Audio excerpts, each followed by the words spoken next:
ओम शांति। समक्ष बैठे हुए सभी भाई बहन, दूर बैठे हुए ब्राह्मण परिवार की आत्माएं, मित्रगण, संबंधी, साधारण आत्माएं, जिज्ञासु, सभी को आत्म दिल से ओम शांति, नमस्ते। अभी तक जो है शास्त्रों में कुछ ऐसी चीज़ें लिख दी गई हैं धार्मिक पुस्तकों में जिसमें जो है भ्रम है, डर है। भक्ति में डर होता है, ऐसा नहीं करेंगे तो ऐसा हो जाएगा।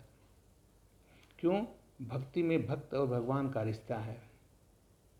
भगवान तो बहुत ऊंची चीज़ है। भक्त तो जो है अपने आप को बोलते हैं मैं निर्गुण हारे, मेरी कोई गुण नहीं, मैं मूर्ख खलकामी। मैं पहले भी इस वीडियो में बताया हूँ। विकार मिटाओ, पाप हरो देवा, सब कुछ कहा गया है, इसलिए डर लगता है। आज मैं कुछ आपको बिल्कुल ऐसे तथ्य बताने जा रहा हूँ जिससे पूरी दुनिया आमतौर पर भ्रमित है और इसीलिए दुखी है, अशांत है। और इस दुख अशांति का कोई उनके पास साधन समाधान नहीं है। तो इस सच्चाई जान लीजिए, उसके अनुरूप अभी कार्य कीजिए, आपका जीवन संवर जाएगा। आपके जीवन में सब सुख शांति आ जाएगी, अपने आप बिन मांगे सब कुछ मिल जाएगा। आपको मैं सृष्टि चक्र और मेरा जन्म यानी आपका जन्म, हम सबका जन्म, उसके बारे में बताने जा रहा हूँ। कुछ धार्मिक पुस्तकों में जो सृष्टि का जो समय है लाखों वर्ष का है, लाखों योनियां बता दी गई हैं। मनुष्य योनि, तो जीव योनि, पशु योनि और दूसरे अनेक प्रकार के पक्षी योनि, इस तरीके से करोड़ों देवी देवताएं का वर्णन है। ये सब भ्रांतियां हैं, मिथ्या है, सत्य से परे है। तो आइए सुनते हैं। स्वयं परमात्मा जो ज्ञान के सागर हैं, सृष्टि का बीज रूप है, जाननहार है, सर्वशक्तिमान है, अभी इस समय स्वयं वो क्या कह रहे हैं, क्या ज्ञान दे रहे हैं, जो कि साक्षात सत्य है। परमात्मा ने अभी बताया है, मैं कई बार वीडियो में बता चुका हूँ, ये समय बिल्कुल समाप्त होने जा रहा है। परमात्मा का जो है अवतरण, इसमें आने के बाद इस सृष्टि का, पुरानी दुनिया का विनाश, नई दुनिया का स्थापना लगभग पूरा हो रहा है। तो थोड़ा भी भ्रम में मत रहिए, बिल्कुल सत्य वचन है, भगवान वाच हैं।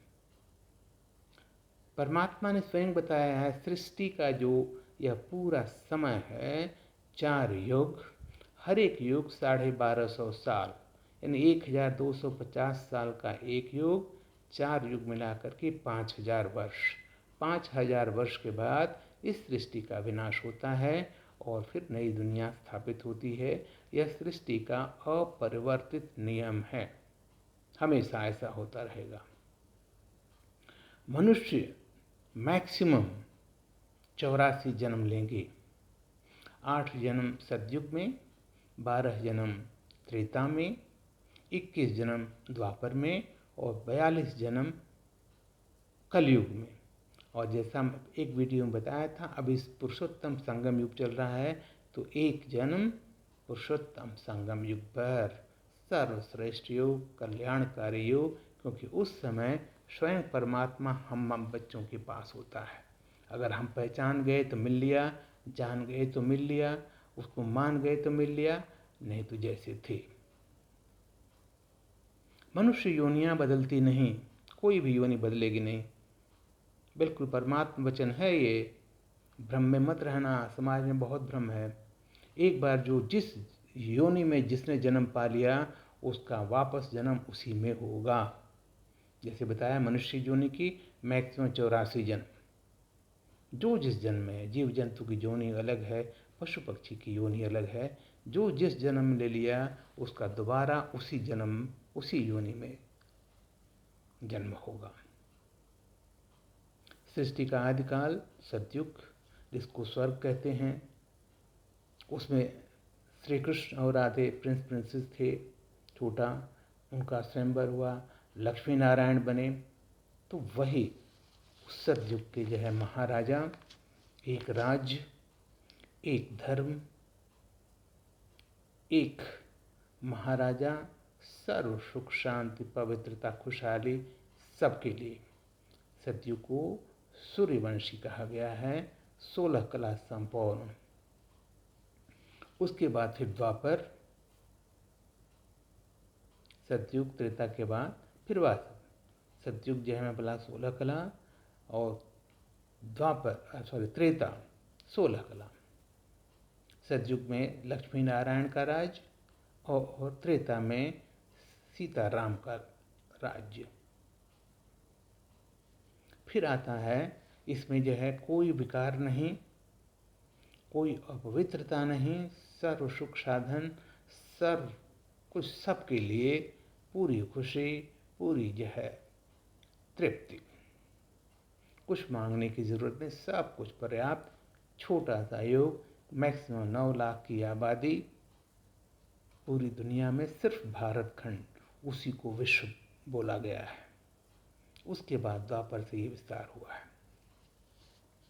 फिर द्वापर आने के बाद, चूंकि देवी देवता धर्म था ये सतयुग त्रेता, तो द्वापर में भी अव्यभिचारी भक्ति, सिर्फ एक परमात्मा शिव की भक्ति थी। अव्यभिचारी भक्ति बोलते हैं। राजा विक्रमादित्य ने सोमनाथ का मंदिर पहला बनवाया था। आप सभी को पता है कि सोमनाथ मंदिर में कितने हीरे मोती रतन जड़े हुए थे, क्योंकि उसी समय के बाद द्वापर सतयुग और त्रेता के बाद इतना धन था हर एक आदमी के पास कि वो सब धन जो द्वापर में, वही आत्माएं जो पुनर्जन्म ली, उस धन का उपयोग सबसे पहले अव्यभिचारी शिव की भक्ति में उतना बड़ा मंदिर बनाया, जिसका पूरे इतिहास में गायन है। उसके बाद धीरे धीरे धीरे दूसरे धर्मों का जो है आना होता है।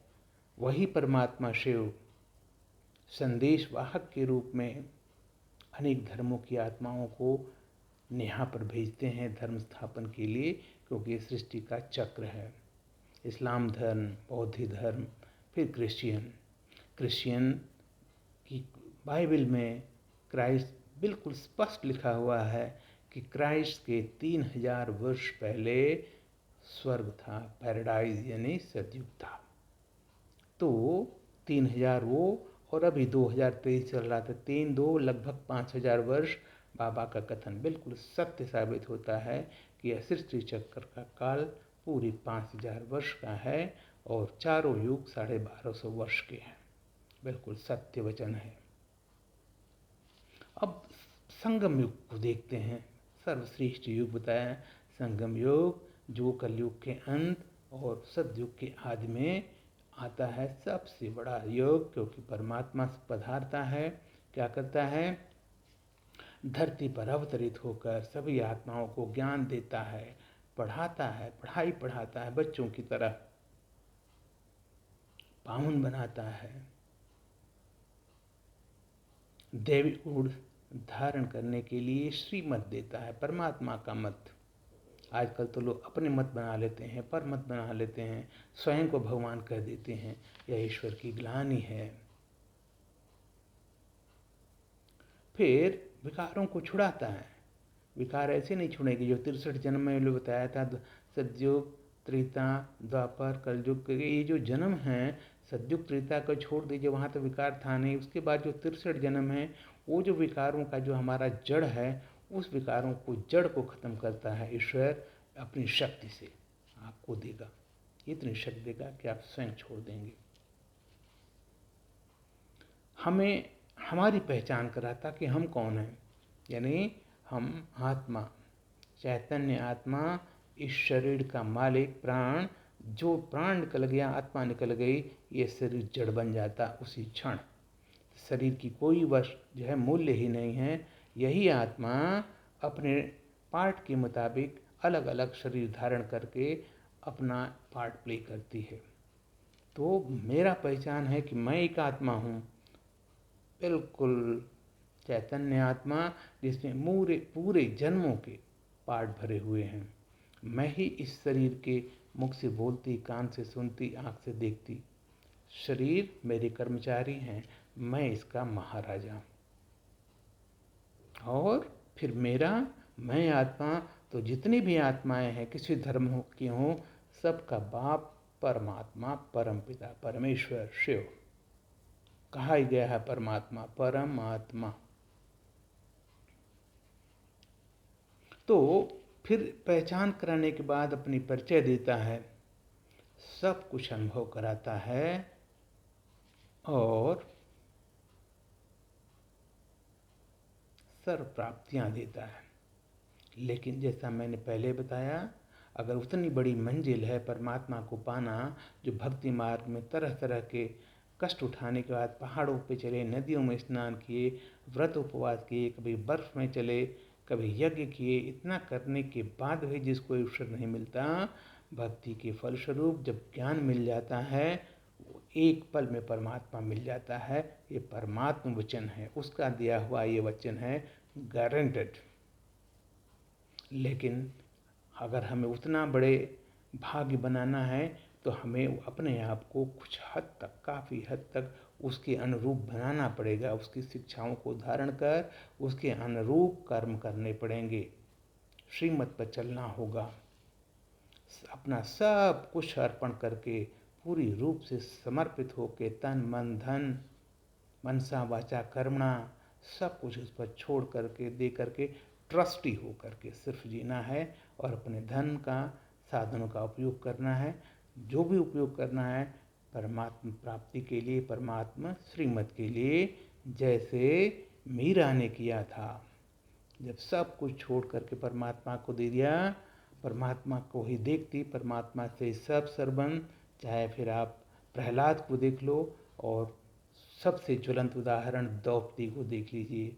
भरी सभा में उनके 5 पति, एक से एक बलिष्ठ, द्रोणाचार्य, कृपा जैसे जैसे महान व्यक्ति।